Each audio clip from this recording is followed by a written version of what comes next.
সীতারামচন্দ্রাভ্যাম নমঃ।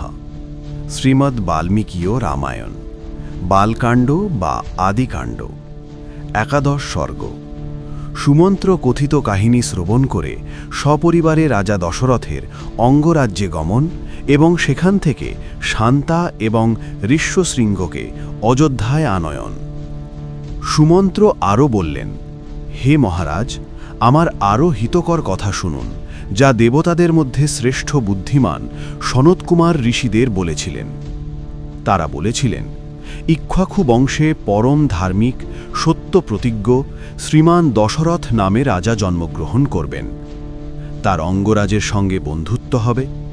তার শান্তা নাম্নী পরম সৌভাগ্যশালিনী এক কন্যা সন্তান হবে।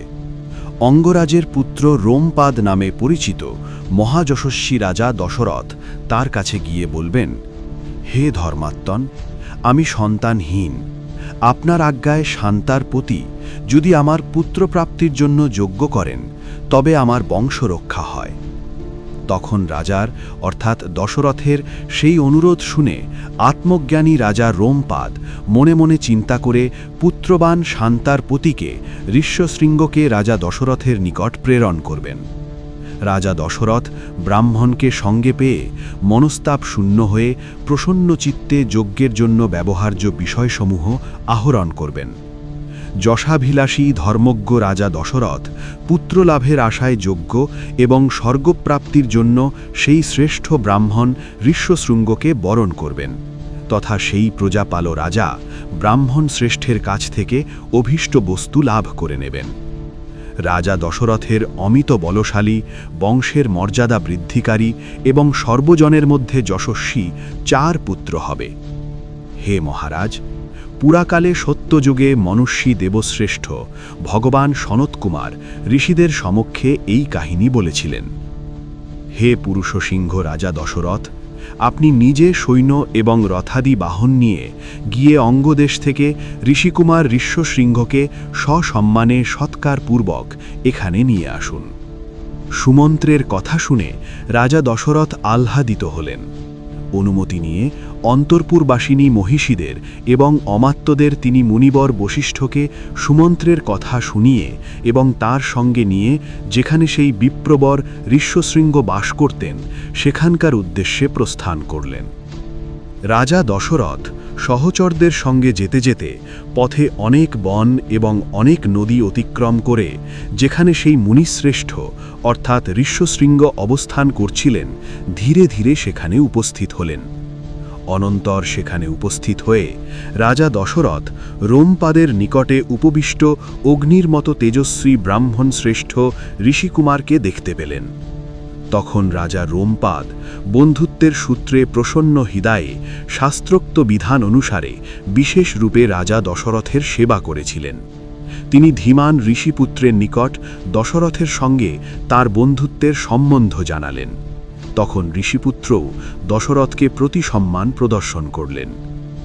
নরশ্রেষ্ঠ রাজা দশরথ এই রূপে যথাযথ সুসম্বর্ধিত হয়ে রাজা রোমপাদের সঙ্গে অঙ্গরাজ্যে 7-8 দিন অবস্থান করে একদিন রাজা রোমপাদকে বললেন, হে প্রজাপাল রাজন, আপনার কন্যা শান্তা পতির সঙ্গে আমার নগরে পদার্পণ করুক, যেহেতু সেখানে একটি মহৎ কার্য সম্পাদিত হতে চলেছে।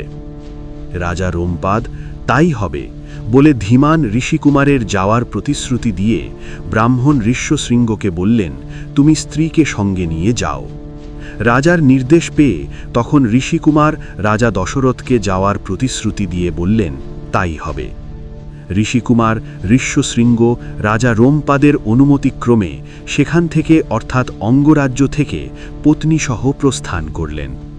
দশরথ এবং বীর্যবান রোমপাদ করজোড়ে পরস্পর সস্নেহে বক্ষে বক্ষে অর্থাৎ হৃদয়ে হৃদয়ে আলিঙ্গন করে অভিনন্দিত করলেন। অতঃপর রঘুকুলনন্দন দশরথ মিত্রের নিকট বিদায় নিয়ে সেখান থেকে অর্থাৎ অঙ্গরাজ্য থেকে অযোধ্যার উদ্দেশ্যে প্রস্থান করলেন। রাজা দশরথ শীঘ্রগামী দূতদের প্রেরণ করে পুরবাসীদের সংবাদ পাঠালেন, সমগ্র নগরকে ধূপের ধোঁয়ায় সুগন্ধিত, পথগুলি জলসেচন দ্বারা মার্জিত এবং পতাকা শোভিত করে শীঘ্র সুসজ্জিত করা হোক।